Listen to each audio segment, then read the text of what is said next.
kung ang saya sa mata ng mga bata ay mapalitan ng takot? Paano kung ang bawat ngiti ay maging luha ng pikhatit lungkot? Isang saglit ng paglingon, isang segundo ng pagkawala, at isang buhay ang biglang naglaho. Sa kabila ng ingay ng lungsod at kasiglahan ng mga komunidad, may isang aninong bumabalot sa takot ng mamamayan. Ito ang kidnapping. Sa mga nagdaang taon, patuloy na dumarami ang mga kaso ng kidnapping sa bansa. Bata man o matanda, mayaman o mahirap, walang pinipili ang krimen na ito. Mula sa simpleng paglalakad pa uwi hanggang sa madidilim na sulok ng lungsod, walang kasiguraduhan ng kaligtasan. Ma! Where are you, Ma? Ma, alis ako mamaya. Saan ka na naman pupunta? Gagawa kami ng project ng mga kaibigan ko. Maraming pinapagawa yung teacher namin. Project na naman. Sige na, Ma. Basta umuwi ka ng maaga. Uwi ako na late, ha? Bye! Ikaw talagang bata ka?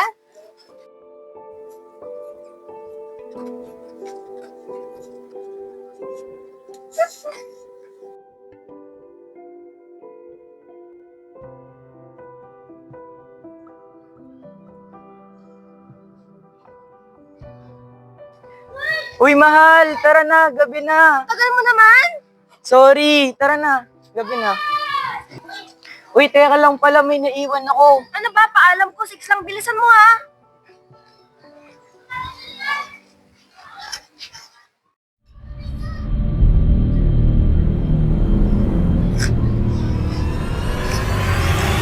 Miss, huwag mong gagalaw.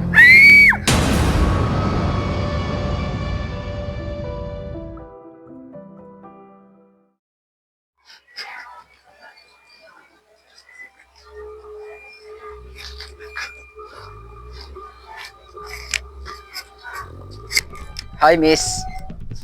Kailangan mo ba na masasakyan? Ay, hindi po. Sige na, sige na, sige na.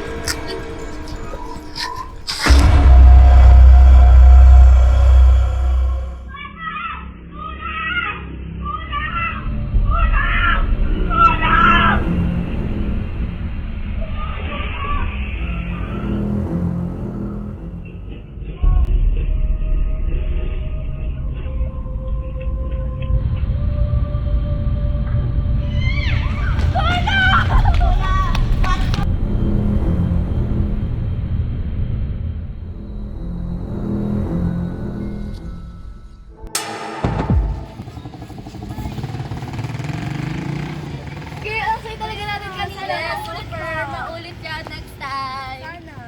Yes. Ay, wait lang. Tumatawag si Mama.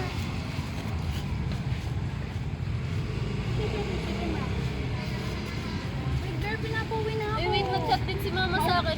Oo lang ako siguro. Bye-bye, girl. Oh, sige. See you soon. Bye-bye. Bye-bye. See you soon. Uy, mag-una na din ako. Okay, bye. Bye.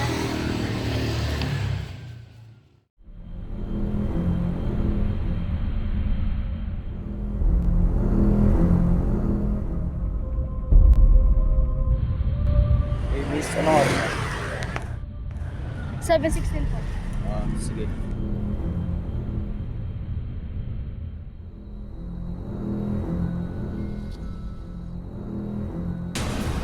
Miss, anong oras ulit? 7:20.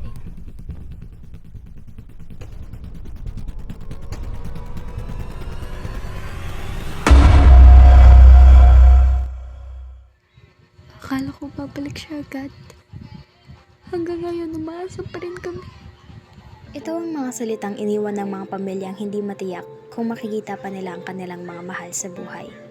Sa bawat pagluha, may kwentong hindi pa tapos. Mga pangakong naputol, pangarap na hindi naabot. Ngunit paano ito nangyayari? Mabilis, tahimik, planado. Maraming paraan ang ginagamit ng mga kriminal, mula sa pandilim lang at sa pilitang pagdukot hanggang sa malawakang operasyon ng human trafficking. Sa loob lamang ng ilang segundo, maaaring maglaho ang buhay ng isang tao.